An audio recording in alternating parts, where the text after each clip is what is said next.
noite, quero convidar os irmãos a abrirem suas Bíblias no Salmo de número 108. Salmo de número 108.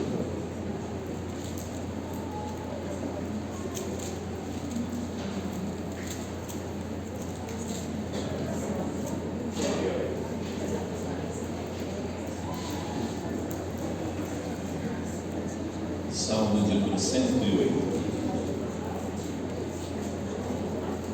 Amém? O salmista diz assim: firme está o meu coração com Deus, cantarei louvores de toda a minha alma. Quero acordar a alma. Render-te-ei graças entre os povos, ó Senhor. Cantar-te-ei louvores entre as nações, porque acima dos céus se eleva a tua misericórdia e a tua fidelidade para além das nuvens. Amém. Deus abençoe. Nós temos até o verso 4.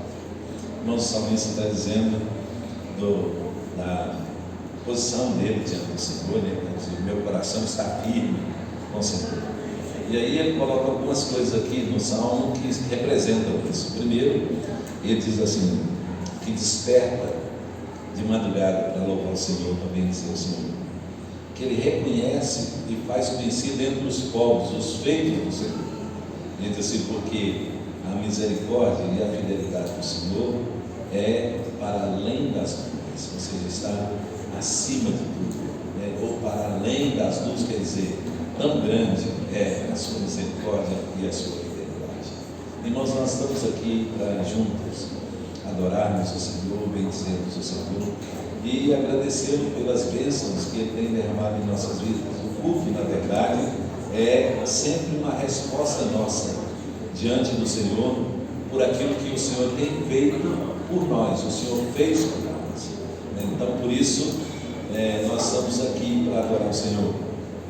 O sexto dia foi o último dia da criação.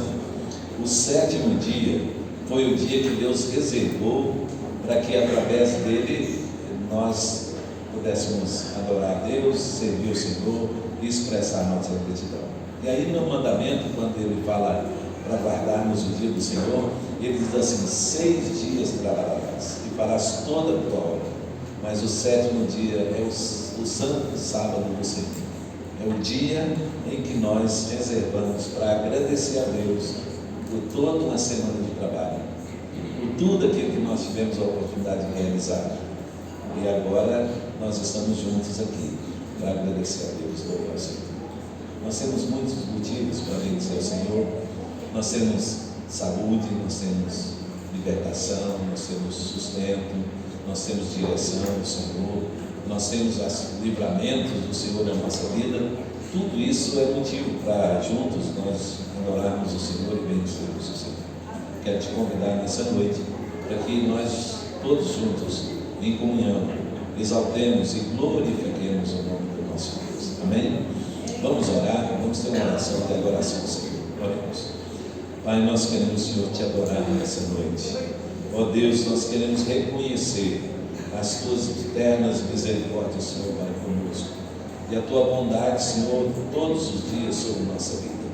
Queremos te agradecer também, Senhor, porque em todos os nossos caminhos, Senhor, tu estiveste, Senhor, nos direcionando, nos movendo, Senhor, e nos dando a conhecer, ó Pai, o teu propósito, a tua vontade, Senhor, em cada um deles. E hoje, Senhor, nós estamos aqui para te buscar, Senhor, para te adorar, meu Deus, e para reconhecer a tua vontade, Pai. Queremos pedir que enquanto nós estivermos te adorando, Senhor, o Senhor continue, ó Deus, falando ao nosso coração, colocando sobre nós a tua mão. Que a tua graça, Senhor, nos sustente nessa noite, de maneira, Senhor, que o culto que prestemos ao Senhor seja mesmo, Senhor, agradável aos teus olhos, Pai, como resposta, ó Deus, por aquilo que o Senhor tem feito em nossas vidas. Nós te louvamos, Pai, nós te adoramos, Senhor, e fazemos isso em nome de Jesus, nosso Senhor amado. Amém, Senhor. Amém. Nós vamos cantar alguns cantos de louvor. Quero convidar o ministério para minha frente. Nós vamos louvar o nosso Deus.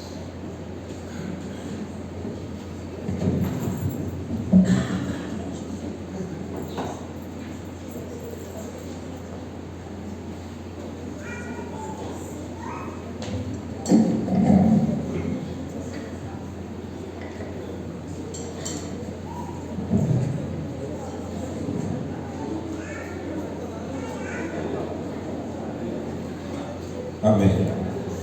Glória a Deus. Se levante em nome de Jesus, vamos adorar o Senhor.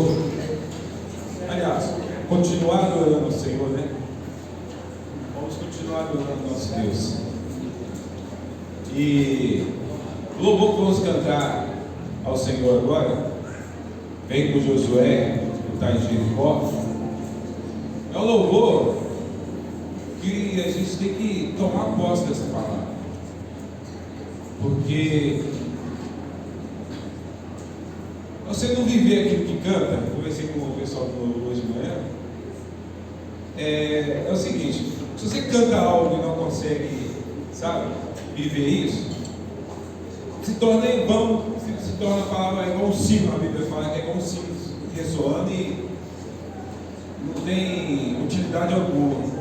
Meu irmão, você é um instrumento de adoração do Senhor.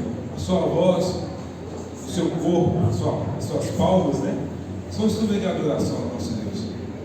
Então, se alegre do Senhor, cante ao Senhor. Vem com Josué no pé de Jericó. Então vai mesmo, viu? Fica para trás não. Viu? Glória a Deus. Vamos adorar o nosso Deus então. Vamos lá.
Amém? Tudo aqui te impede, que te atrapalha a você ter comunhão com o Senhor, seja qual o pecado for, qual a dificuldade, em nome de Jesus, isso não te domina mais. Nós pertencemos ao Senhor. Amém? Glória a Deus.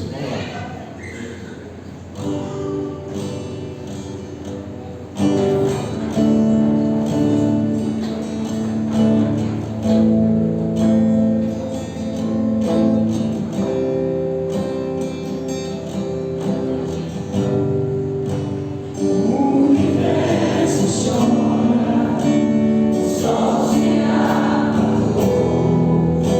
Ali estava morto o Salvador.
Te agradecemos, Deus. Te agradecemos porque a misericórdia do Senhor é um fator que impede da gente ser consumido pela natureza pecaminosa, Deus. Graças ao Senhor, hoje podemos te adorar aqui, Pai, e dizer que nós somos livres. Nós somos totalmente livres, ó Deus. Ó Pai, em nome de Jesus, nós queremos que o Senhor nos livre de todas as amarras, tudo aquilo que nos impede de chegar e de te enxergar, ó Deus. Porque nós queremos te adorar, Senhor. Queremos sentir o Espírito Santo mover em nossos corações. Então, em nome de Jesus, Pai, em nome de Jesus, para sempre exaltado és, para sempre adorado és, para sempre Ele vive, ressuscitou.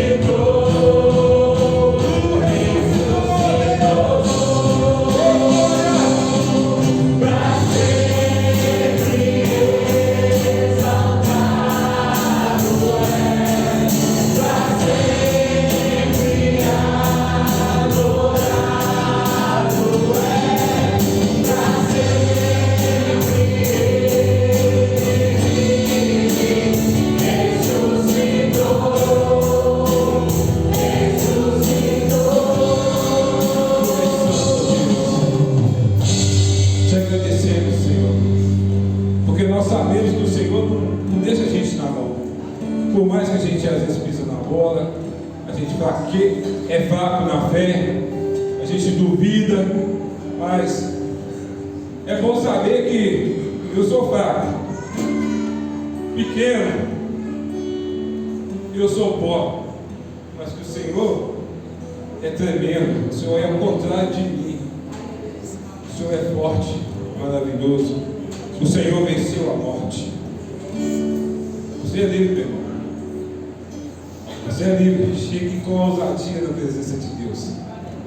Amém? Glória a Deus.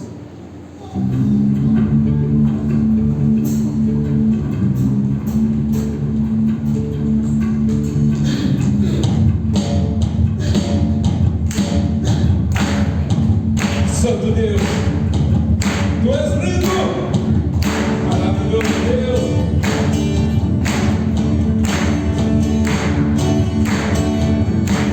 És meu pastor e nada faltará.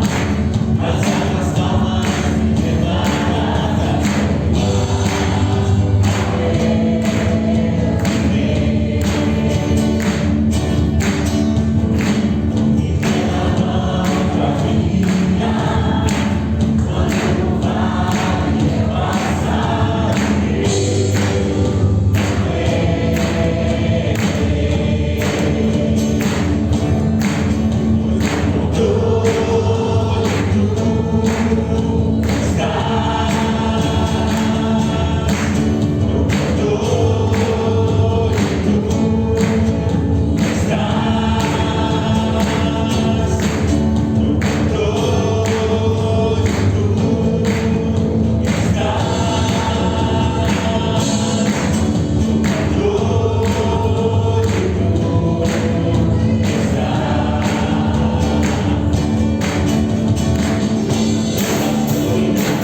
Glória a Deus. Bem, irmão, você tem a oportunidade de trazer o dízimo e a oferta à casa do Senhor. Como sempre, eu esqueço, né, de avisar, mas o pessoal não deixa eu esquecer. Fique à vontade, em nome de Jesus, tá? Para trazer a oferta ao Senhor.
Quero pedir que o Senhor possa nos abençoar no entendimento da palavra, que o Espírito Santo, Senhor, venha abrir nossos olhos espirituais, abrir nossos corações.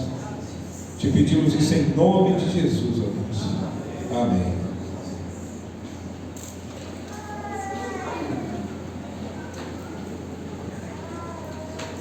Meus irmãos, vamos conhecer as pessoas que estão nos visitando nessa noite.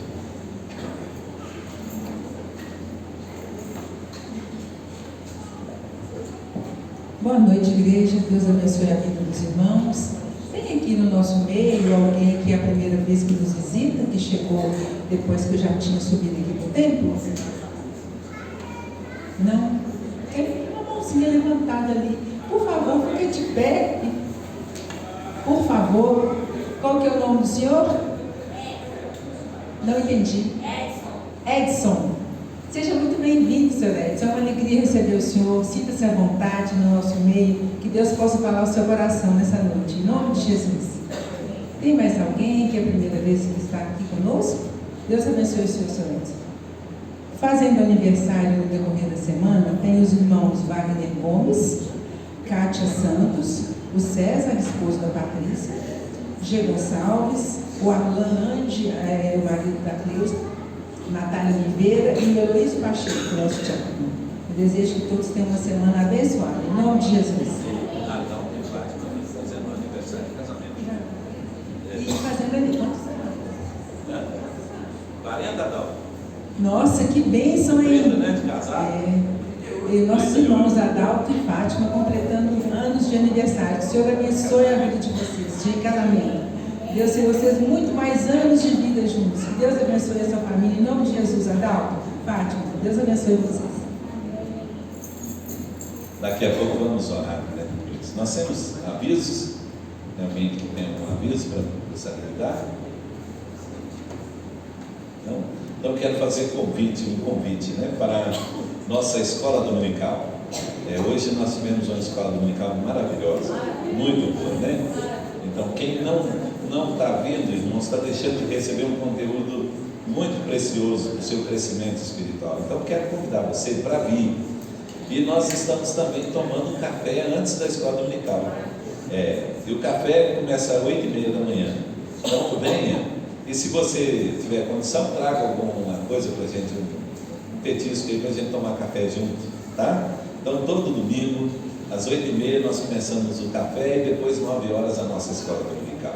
Tá? Vem participar conosco. E na quinta-feira, às 19h30, nós temos a reunião de oração, onde nós oramos pelos nossos irmãos e pelos problemas que nós estamos enfrentando, né?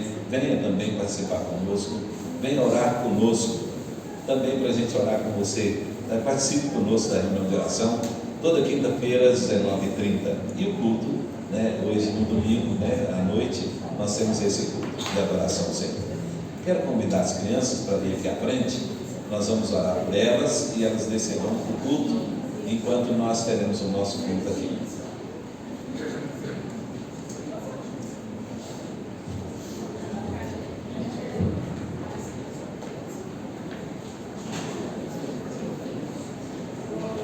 Boa noite, igreja. Tanto de criança que tem bonita aqui. Pessoal, eu queria fazer um pedido aos pais das crianças. Crianças que já sabem ler, eu gostaria muito de pedir aos pais para mandar as crianças com uma Bíblia. E eu queria pedir que não fosse aquela de gravura, mas aquelas que já sabem ler, que mande a Bíblia escrita. Tem um texto que Pedro fala para Jesus o seguinte: para onde iremos, pois, se só tu tens as palavras de vida? Então, as Escrituras são a nossa regra de fé e prática. Palavras de vida e vida eterna. E eu quero muito que no culto, como aqui no culto dos adultos nós abrimos, nós lemos a palavra do Senhor, o pastor prega e explica a palavra, nós também fazemos isso com as crianças. Nós vamos abrir a Bíblia, nós vamos ler com elas, e eu quero incentivar elas a amar as palavras de vida eterna. Então, vamos orar? Pode orar? Oremos. Crianças, olhos fechados, vamos orar?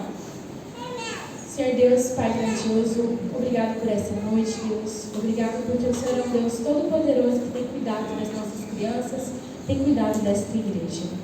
Senhor, nós pedimos e clamamos ao Senhor para que o Senhor abençoe todas essas crianças que estão no nosso meio. Que elas cresçam ouvindo a Tua palavra, as palavras de vida eterna vindas do Senhor, Deus.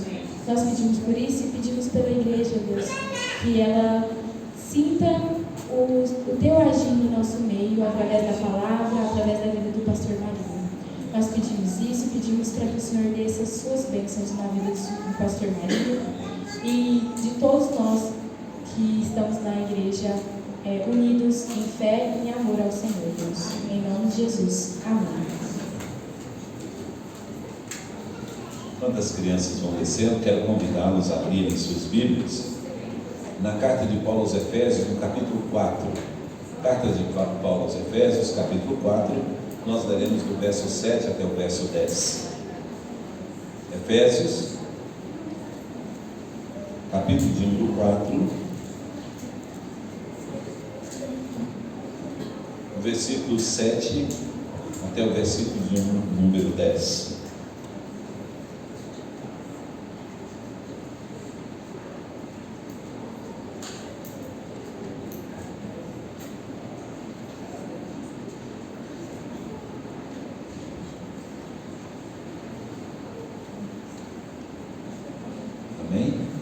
Efésios, capítulo de número 4, do versículo 7 até o versículo de número 10.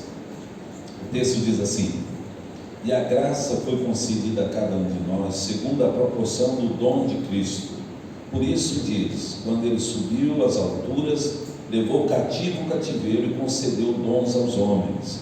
Ora, que quer dizer subiu, senão que também havia descido até as regiões inferiores da terra?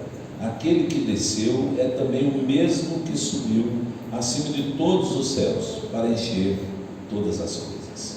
Amém. Que Deus abençoe o texto que nós demos para a nossa edificação. Vamos orar mais uma vez. Pai, nós queremos, Senhor, te agradecer pelas bênçãos derramadas, te louvar, Senhor, pela vida dos irmãos que estão completando anos, Senhor, de vida conjugal. Queremos também pedir a tua bênção, Senhor, sobre os irmãos que estão passando por lutas, dificuldades. Te agradecer, Senhor, por esses irmãos que farão aniversário essa semana, que o Senhor estenda, Senhor, tua graça, tua misericórdia também na vida deles, Pai. Muito obrigado, Senhor, por tudo que o Senhor tem feito por cada um de nós, Senhor. E agora, Pai, pedimos, fala o nosso coração por tua palavra, ó Deus, que ela enche o nosso coração de paz e de alegria. Nós te louvamos, Senhor, e te agradecemos no nome de Jesus. Amém, Senhor. Amém. Meus irmãos, nós estamos no estudo sistemático da carta de Paulo aos Efésios. Do capítulo 1 até o capítulo 3, o apóstolo Paulo falou das bênçãos da salvação. Tudo aquilo que Deus fez por nós para a nossa salvação. E quando ele começa o capítulo 4, então ele vai dizer agora como que nós devemos reagir, qual deve ser a nossa atitude diante de tão grande bênção que nós recebemos. Qual deve ser a nossa postura agora diante de Deus? E ele fala, no início do capítulo 4, que nós tivemos uma mensagem, ele fala que nós devemos então andar de modo digno do Senhor, da vocação que nós somos chamados. E ele mostra como deve ser esse andar. Ele diz que nós devemos andar em humildade, em mansidão, longanimidade, suportando uns aos outros no temor de Cristo. E aí logo em seguida, ele dos versos 3 até o versículo 6, ele fala que nós andando, se nós estivermos andando assim, ou a razão de andarmos assim, é para preservar a unidade no vínculo da paz. Então o propósito de andar de modo digno do Senhor é para preservar a unidade. E aí ele agora vai mostrar, a partir do versículo 7, o que Deus então nos proporcionou, o que Deus nos concedeu para que a gente possa manter a unidade. Então, irmãos, a unidade é a coisa mais importante na visão de Paulo na igreja. Deus nos fez um só em Cristo. Manter essa unidade depende de nós.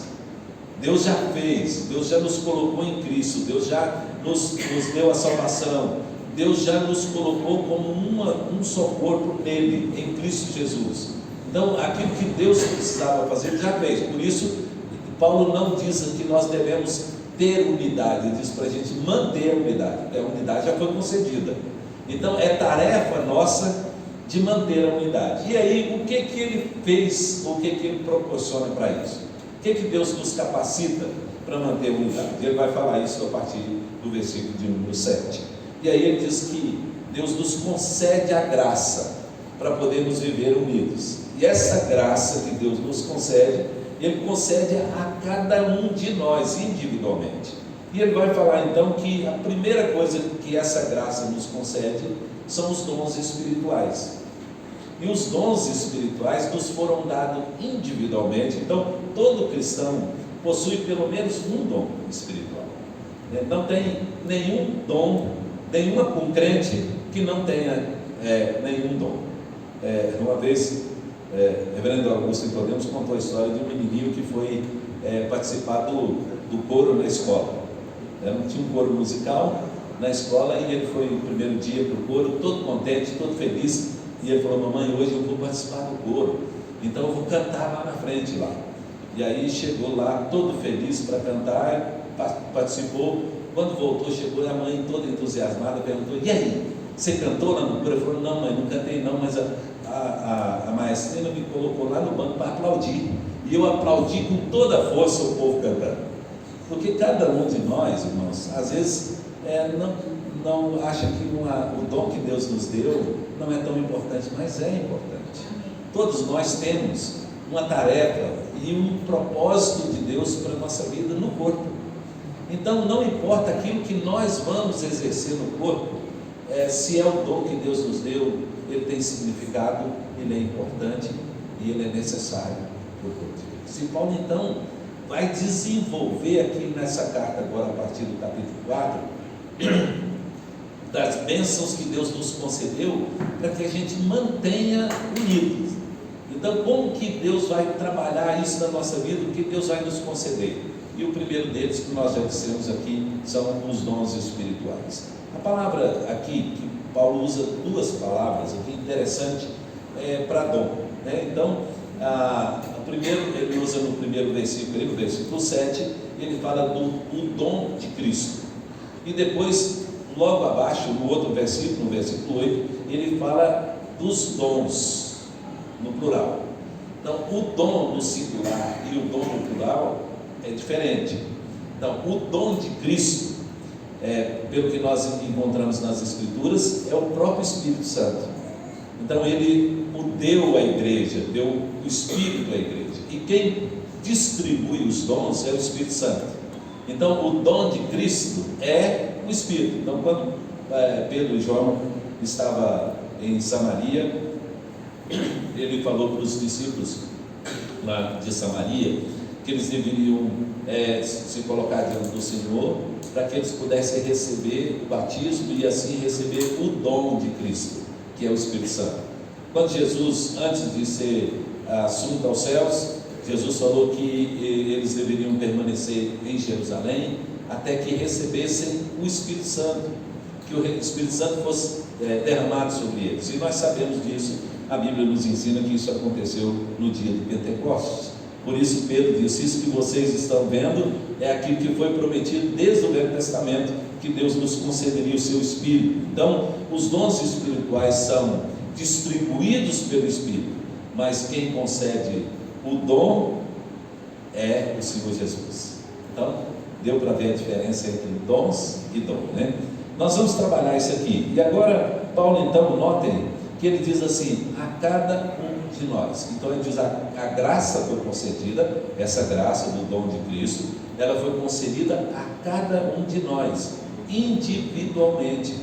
Embora nós sejamos unidos em um só corpo, mas Deus trabalha de forma individual, porque cada um de nós tem responsabilidade nesse corpo.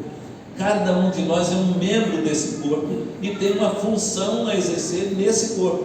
Então, por isso ele diz assim, que a graça foi dispensada a cada um de nós. E ele usa um termo aí, segundo a medida. A medida aí que ele está falando a proporção, é segundo aquilo que Deus determina. Então, não sou eu que escolho é o dom que eu quero e nem a quantidade de dons que eu preciso. Quem determina isso é o próprio Deus, e por isso combina claramente com o que Paulo disse na carta aos Coríntios, no capítulo 12, que diz assim: o mesmo Espírito concede os dons como lhe apraz, a cada um os dons como lhe apraz, como é propósito dele, como é vontade dele. Então é segundo aquilo que Deus determinou, segundo aquilo que Cristo determinou. E aí ele vai dizer agora, a partir do versículo 8, mostrar quando foi e em que condição Deus concedeu os dons. Então eu queria chamar a atenção dos irmãos para o texto, e esse texto, irmãos, embora pareça fácil de interpretação, mas o texto não é tão fácil de interpretação. Os irmãos verão que existem palavras ditas por Paulo no texto que precisam de explicação e precisam de um entendimento maior. Então no versículo 8 ele diz assim, ainda versículo 7 diz: quando ele subiu às alturas, claro que ele aqui não está pensando em Cristo, quando ele subiu às alturas, levou cativo o cativeiro e concedeu dons aos homens. Então quando é que Deus concedeu dons aos homens? Quando Cristo foi elevado às alturas. Então foi na exaltação de Cristo. Nós sabemos que a morte, a ressurreição fez parte do propósito da salvação, mas tudo isso culminou num ato que nós chamamos na teologia de glorificação de Cristo, ou exaltação de Cristo. Quando Cristo ressuscitou e foi assunto aos céus, irmãos, ele então foi glorificado, recebeu a honra e a glória que lhe havia sido prometido.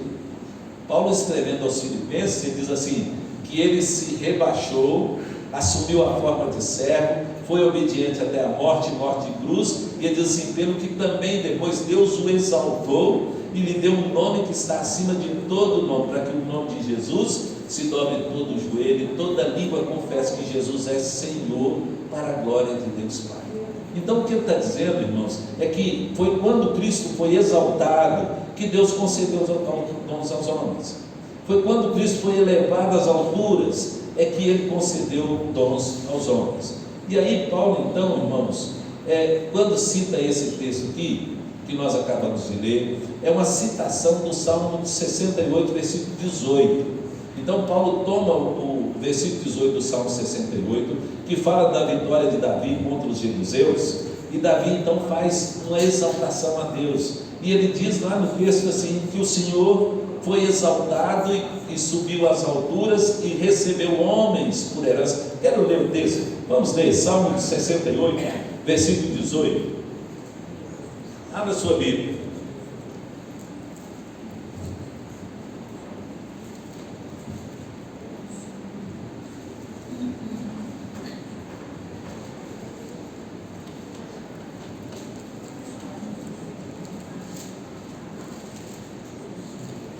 Salmo 68, versículo 18 diz assim: subiste às alturas, levaste cativo o cativeiro, recebeste homens por dádivas, e até mesmo os rebeldes, para o Senhor Deus habite, para que o Senhor Deus habite no meio deles.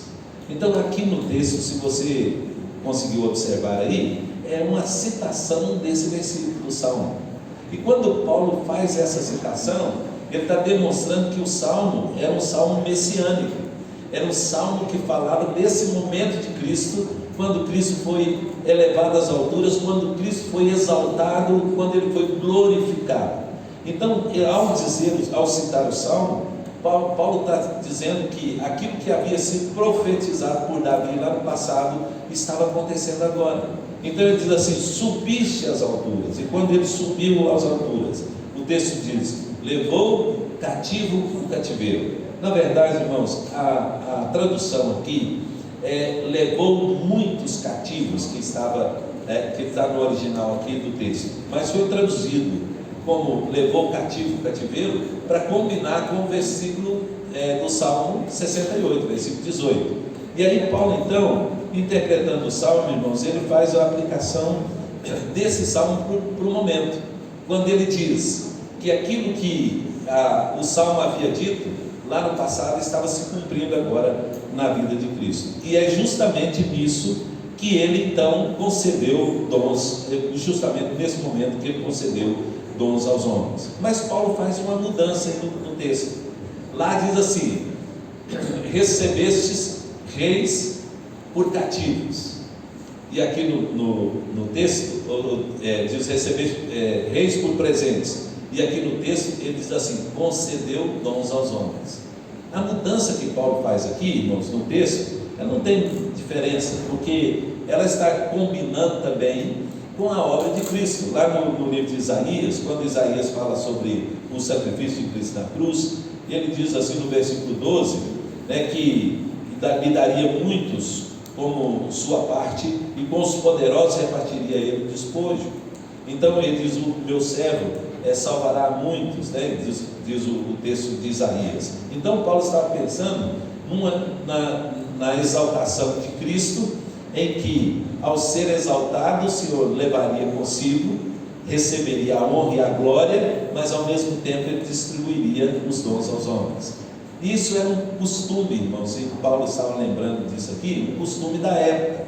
Quando um rei saía para a batalha e vencia, era natural o rei trazer prisioneiros de guerra. Então trazia reis, trazia generais, né, soldados presos, e também trazia os que tinham sido cativos como libertos. E ao entrar na cidade, num cortejo, trazendo então esses reis e essas pessoas que antes eram cativas, o rei normalmente tomava dos despojos que pegavam desses povos, e era comum distribuí-los aos homens, ao povo. Ia sair jogando desses despojos, esses bens, às pessoas que estavam assistindo.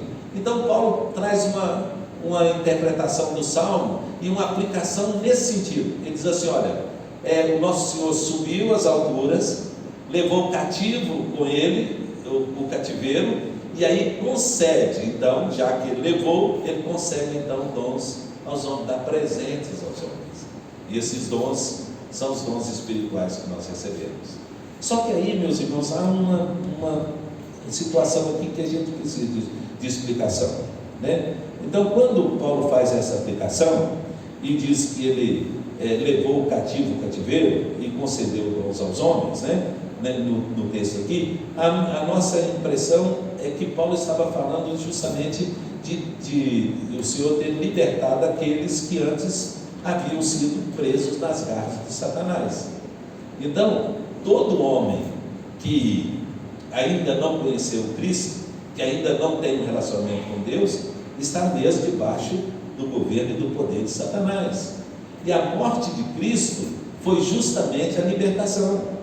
Quando Cristo morreu na cruz, então o apóstolo Paulo, escrevendo aos Colossenses, diz que Deus mostrou a sua vitória na cruz. Quando Cristo disse: está consumado, está pago, Cristo estava dizendo o seguinte: olha, aquilo que era para ser feito para a libertação daqueles que estavam nas garras do diabo, eu fiz, eu morri na cruz para isso. Então o Senhor expôs os principados e potestades ao escárnio, porque triunfou sobre eles na cruz. E agora então Deus pode libertá-los e depois pode conceder dons a eles. Então, quando que Deus concedeu os dons? Na exaltação. Paulo continua no texto, irmãos, e diz que foi na vitória sobre os inimigos que ele conquistou o direito de dar os dons. Olha, observe logo a seguir, ele diz assim, no mesmo versículo: quando ele subiu às alturas, levou o cativeiro e concedeu dons aos homens. Então, quando ele subiu às alturas, como ele fez? Quando ele trouxe libertação às pessoas. O que significa levou o cativeiro? Então, como já diz no original, ele subiu ao alto e capturou cativos, deu dons às pessoas. Algumas interpretações foram sugeridas aqui, irmãos, por estudiosos das Escrituras. Alguns dizem que os cativos aqui são os cativos de Satanás, que foram e acompanharam Cristo, né, os que já tinham morrido, acompanharam Cristo lá na eternidade, ou para a eternidade. Mas isso não tem apoio forte nas Escrituras, irmãos. Por quê? Porque Cristo levou os seus inimigos cativos. E quais são os inimigos de Cristo? Ele não levou os cativos, os homens, os salvos, mas ele levou cativos os seus inimigos. E quem são eles? Então a palavra de Deus nos ensina que os inimigos de Cristo é o diabo, o pecado e a morte. Então ele levou cativo o diabo, o pecado e a morte. Então hoje nós não estamos mais debaixo do poder do diabo, nós não estamos mais debaixo do poder do pecado, e hoje nós não estamos mais debaixo da punição da morte. Então quando ele subiu às alturas, ele levou cativo aqueles que eram seus inimigos. Isso combina perfeitamente com o que o Salmo disse. Ele levou os cativos, ele levou cativo o cativeiro. E essa interpretação, irmãos, é que é aceita pela maioria dos estudiosos. Cristo foi vitorioso por Satanás na sua morte e na sua ressurreição. Na nossa identificação com Ele, nós também vencemos, irmãos, assim como Cristo venceu. Espiritualmente nós também vencemos. O Cristo que subiu como vencedor, Ele tem direito então de conceder dons aos seus remidos, né? E fazendo jus ao evento vitorioso da guerra, que Ele então traz os inimigos e distribui os presentes para aqueles que estavam assistindo. Cristo fez isso por nós. Foi na sua morte e sua ressurreição que Cristo venceu os seus inimigos e os expôs, como nós já dissemos, ao escárnio na cruz. Agora, a sua exaltação, Ele expõe esses inimigos, mostrando a sua vitória sobre eles. E agora Paulo diz, foi nesse momento então que ele recebeu o direito de conceder dons aos homens. Mas o texto continua, irmãos, e ele diz assim, que, ora, o que quer dizer, senão também que subiu, o que ele quer dizer subiu, senão que também havia descido às regiões inferiores da terra. Ora, aquele que desceu é também o mesmo que subiu acima de todos os céus, para encher todas as coisas. E aqui, irmãos, há outro probleminha de interpretação. Que são essas regiões inferiores da terra? O que quer dizer? O que Paulo está querendo dizer com isso? Então, há algumas interpretações sugeridas aqui, irmãos. Primeiro, alguém diz que ao subir ao céu, isso se trata de Cristo ter descido na terra encarnado e subiu ao céu glorificado. Então, que descer à região inferior seria deixar o céu, né, sua glória no céu, e vir para a terra, se encarnar e depois ser elevado às alturas. Mas Paulo fala no texto que são regiões inferiores da terra. Ele não fala só da terra. Se ele tivesse dito que desceu na terra e subiu, então ficaria fácil aceitarmos uma interpretação assim. Mas aí, irmãos, isso não tem consenso, porque ele está dizendo que ele desceu às regiões inferiores da terra. Então, a interpretação tradicional de que foi a encarnação e depois a exaltação de Cristo, ela não se sustenta por causa disso. Outra interpretação que sugeriu que a região inferior da terra aqui seria o Hades ou o abismo. Abismo e Hades, né, são regiões abaixo da terra, lugar dos mortos, pessoas que morreram, lugar dos espíritos malignos. Além disso, alguns interpretam esse texto aqui ligando a Pedro, quando Pedro diz que Jesus, quando morreu, naquele período em que ele esteve morto até a ressurreição, que ele teria ido ao inferno, ao Hades, e proclamado libertação às pessoas que estavam lá, que foram do tempo de Noé, que viveram no tempo de Noé. Os irmãos lembram desse texto? É o texto de 1 de Pedro, capítulo 3, versículo 19. Então, ligando os textos aqui, alguém faz a interpretação que Jesus, no período da sua morte, Jesus foi até o inferno. Jesus foi lá onde as almas daqueles que viveram antes, no tempo de Noé, estavam, e proclamou libertação para eles, né? Mas isso também, irmãos, não tem base sólida na Bíblia, porque não há nenhuma indicação de Jesus ter descido ao Hades no período da sua morte. Não tem nenhum texto dos evangelhos que falam sobre isso. O único texto que dá margem para uma interpretação dessa é o texto de 1 de Pedro, quando Pedro fala que ele desceu ao inferno e proclamou a sua vitória, a libertação deles. Mas o texto sozinho não pode servir de base para a nossa interpretação. Então, o que Paulo estava querendo dizer isso? Paulo dificultou para nós. Paulo podia ter dito claramente o que era isso, né? Mas ele só citou. E ao citar, Paulo teve na mente a interpretação de que os seus leitores, ao ler, entenderiam o que ele estava dizendo. E na verdade houve uma complicação, porque ele não explicou. Ele podia ter dito assim: Cristo desceu ao Hades, Cristo desceu ao abismo, mas ele não fez. Ele só falou as regiões inferiores da terra. Então, e lá, e a ideia de que a sua descida antecedeu a sua subida. Então, ou seja, João é claro nisso, diz quando ninguém subiu ao céu, senão aquele que de lá desceu. Então, o único que está em corpo no céu é Cristo, e foi justamente ele que desceu do céu para viver na terra e retornou para a terra. Outra coisa é que a vitória de Cristo sobre os principados e potestades não foi no Hades, não foi lá no inferno. A vitória dele foi na cruz.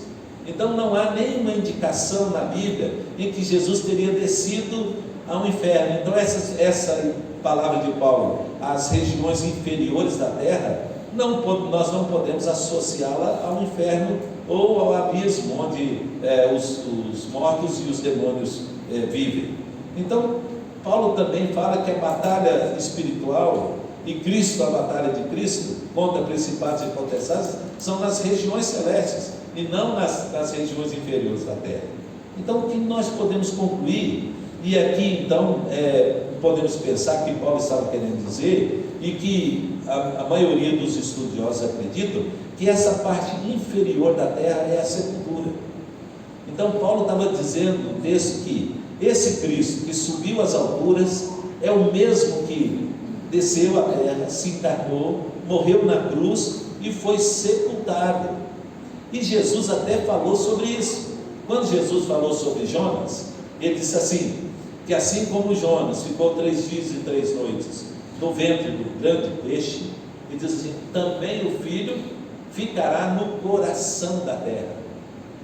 No coração da terra. Davi, escrevendo o Salmo, Davi diz no Salmo 63, versículo 9, ele chama a sepultura de profundezas da terra. Então, essa ideia de que Jesus morreu, foi sepultado, ficou 3 dias no túmulo debaixo da terra, é a ideia que entendemos que Paulo está querendo dizer aqui. Então, esse que subiu às alturas é o mesmo que desceu antes e se encarnou, viveu aqui, morreu por nós na cruz do Calvário, foi sepultado e de lá ressurgiu para novamente ser assunto aos céus, para estar na glória com o Pai e receber toda a honra e toda a glória dos seus inimigos. Então aquele que desceu é aquele que também subiu, e Paulo diz aqui, onde que ele subiu? Ele diz assim, acima dos céus. Quando ele diz acima dos céus, ele está pensando que é acima de todo o firmamento, de tudo aquilo que nós chamamos de céu. Onde Cristo está? Cristo está junto ao Pai. Esse que desceu é o mesmo que subiu acima de tudo. E aí ele diz, para que ele subiu acima de tudo? Ele diz assim, para encher todas as coisas. Irmãos, antes Paulo havia dito, aqui no texto, que Cristo é o cabeça de todas as coisas, que Deus o colocou acima de todos, que Deus em Cristo preenche todas as coisas. Então ele foi exaltado acima dos céus, para que de lá ele pudesse encher todas as coisas. Então, a descida de Cristo na terra permitiu a sua vitória sobre Satanás, sobre o pecado e sobre a morte. E em seguida, a sua ascensão, a sua subida, deu a Cristo a condição de, como conquistador, obteve o direito de conceder dons aos homens. E aqui agora ele vai descrever os dons. Tranquilo? Não é tranquilo, né? Cíntia, né? Cíntia. Não, não. É porque há textos das Escrituras, irmãos, que são de difícil interpretação mesmo. E eu estava estudando, eu falei assim, puxa vida, Paulo podia ter facilitado isso aqui, né? E facilitado para mim uma semana de estudo para poder apresentar uma mensagem, né? Porque a coisa é difícil, né? Mas é assim mesmo, e graças a Deus que nós temos a iluminação do Espírito Santo para entender. Então, vamos fechar, aplicar isso? O que Paulo está dizendo? Primeiro, que nós precisamos andar em unidade, manter a unidade. E para manter a unidade, Deus nos deu, primeiro, sua graça, para que nós pudéssemos viver assim. Segundo, Ele nos concedeu dons, para que nós pudéssemos usar esses dons para manter a igreja unida, para nos mantermos unidos uns aos outros, para preservar a unidade no vínculo da paz, para conceder esses dons, irmãos. Quando foi que Ele concedeu os dons? Quando Cristo foi exaltado.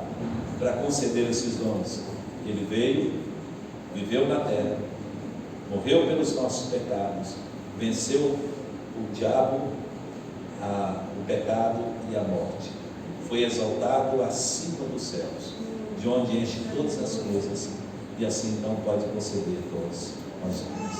E aí eu quero fazer uma pergunta para a gente terminar. Todos nós temos dons, nós já dissemos aqui. E às vezes nós achamos que os dons que Deus nos dá são simplesmente uma graça especial que Deus derramou sobre nós, né? Aí a gente vê uma pessoa que tem às vezes o dom de, vamos pensar, um dom para louvar a Deus e cantar uma voz bonita, né? Louvando a Deus, exaltando. Outro tem o dom de tocar um instrumento, outro tem o dom de servir a igreja, e a gente olha e fala assim, olha lá, que bênção, e ele recebeu aquele dom. Mas se aquele dom, irmão, não tiver posto para servir, não tem sentido nenhum. É apenas um benefício que eu recebi para a minha vida. O dom nunca foi dado para uso próprio, benefício próprio. O dom sempre é dado para servir a igreja. E qual é o primeiro momento de servir a igreja que o dom foi dado? Paulo diz aqui, para manter a unidade. Por isso, na diversidade, Deus faz une o seu povo. Que nós pensemos, irmãos, não apenas no privilégio de receber dom, mas na responsabilidade de receber. Você foi agraciado por Deus, recebendo um dom, e o que Deus espera de você é que você coloque esse dom em serviço, em ação, seja qual for.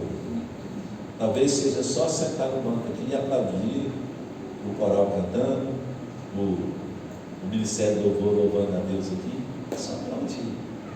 Mas é o dom que Deus te deu, então use-o para a glória do Senhor, para manter unidade, para a edificação do povo de Cristo.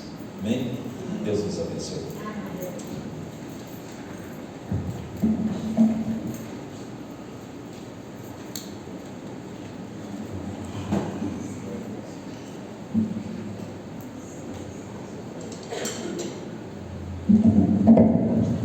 Glória a Deus. Se levante em nome de Jesus. A Bíblia fala que na sua língua, na sua boca, tem a morte e a vida. Está no poder dela. A gente está se despedindo do culto da terminando. E vou querer que você faça uma coisa diferente hoje. Eu quero que você abençoe seu irmão do seu lado. Podemos fazer isso? Você vai falar com ele assim, ó. Meu irmão, você está sozinho, né? Não, mas eu quero que você vá mesmo. Fica com a minha esposa que eu falo. Vocês abençoem, tá? Um abençoa o outro em nome de Jesus. Meu irmão, a gente vive em união, em comunhão com o outro. Aqui, ó, o louvor que a gente vai cantar, louvar o Senhor, ele diz assim: põe a mão do seu irmão aí e diz assim, ó: que Deus lhe envolva em seu amor, diz o seu irmão aí. E a paz encharque o seu coração. Até nos vermos outra vez. Que Deus lhe guarde em suas mãos. Amém. Meu irmão, isso é oração. Que o Senhor te guarde e te abençoe em nome de Jesus. Meu irmão, louvor é para ser vivido. Viva em nome de Jesus. Amém? Glória a Deus. Vamos adorar o Senhor então.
Receber a bênção e assim encerrar.